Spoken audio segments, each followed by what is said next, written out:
Bonjour les amis, j'espère que vous allez bien. Alors le temps n'est pas magnifique mais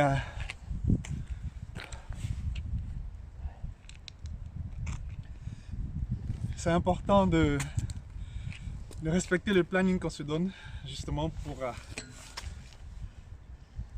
rester en forme et tenir sur la durée. Alors aujourd'hui je vais vous parler d'un thème hyper important pour moi qui est l'endurance. C'est très important de comprendre que dans tout ce que vous voulez accomplir, que ce soit au niveau personnel ou au niveau business, l'endurance est la clé. On sait bien que, et on n'a même pas besoin de le dire, que les choses ne se font pas en un temps record. Les choses les plus importantes valent la peine de s'y mettre à fond et d'être endurant.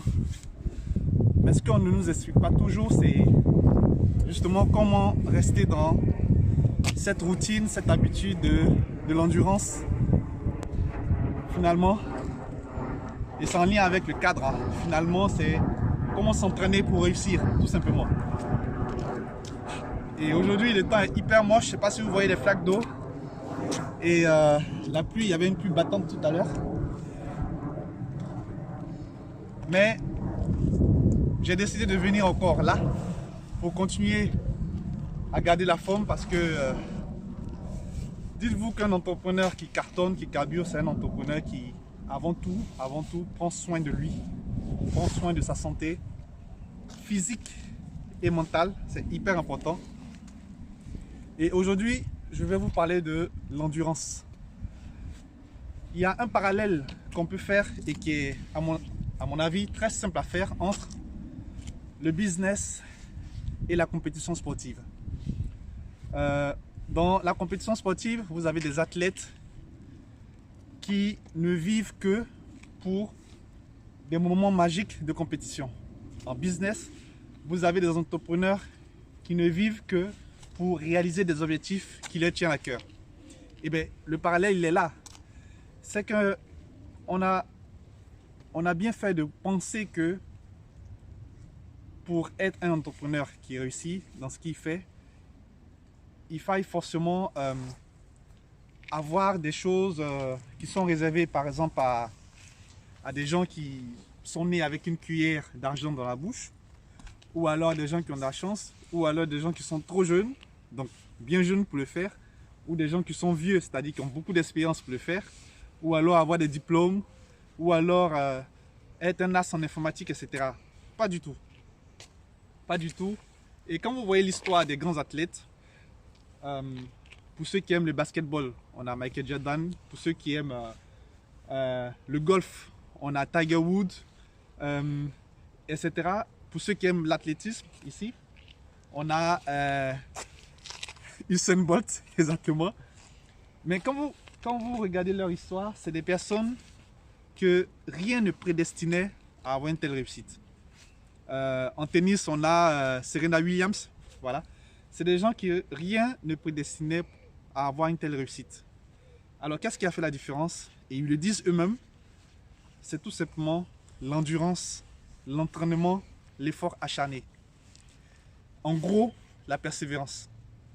Tout simplement. C'est des personnes qui, et Michael Phelps aussi, le nageur, c'est des personnes qui se sont donné une discipline stricte d'entraînement qui, jour après jour, ont suivi avec rigueur des actions à mettre en place, des entraînements très intensifs, c'est-à-dire que c'est des personnes qui s'entraînaient comme si elles étaient déjà en compétition. C'est des personnes qui avaient une capacité de visualisation assez importante pour déjà dans leur tête avoir une vision très claire de ce qu'elles allaient faire pendant la compétition.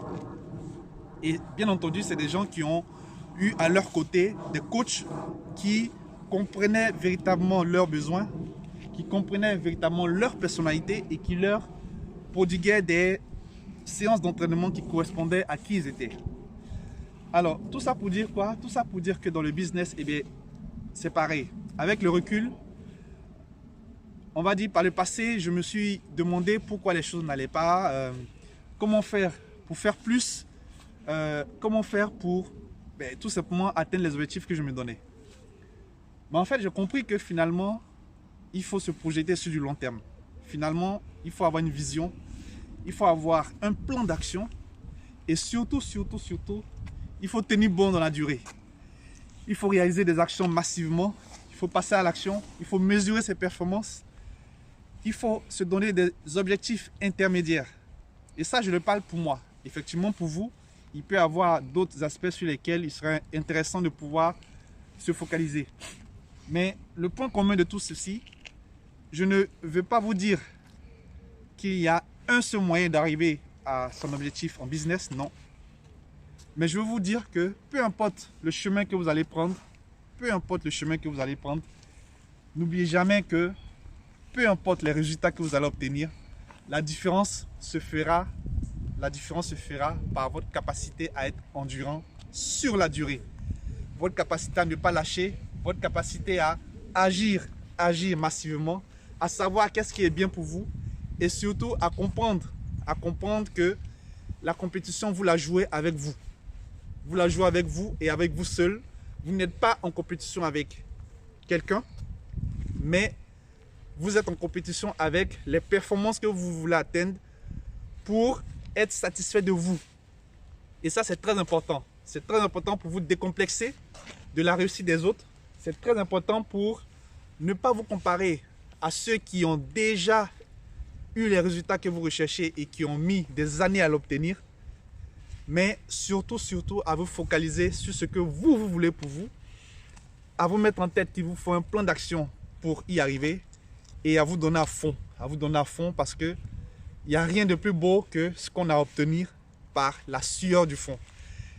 Et donc, je vous encourage vivement à y aller à fond, peu importe les résultats immédiats. Mais si vous êtes persévérant, un pas, le pas les uns après les autres, vous allez finalement arriver au sommet de la montagne. Donc, ne vous découragez pas, allez-y et puis foncez. Allez, ciao, ciao!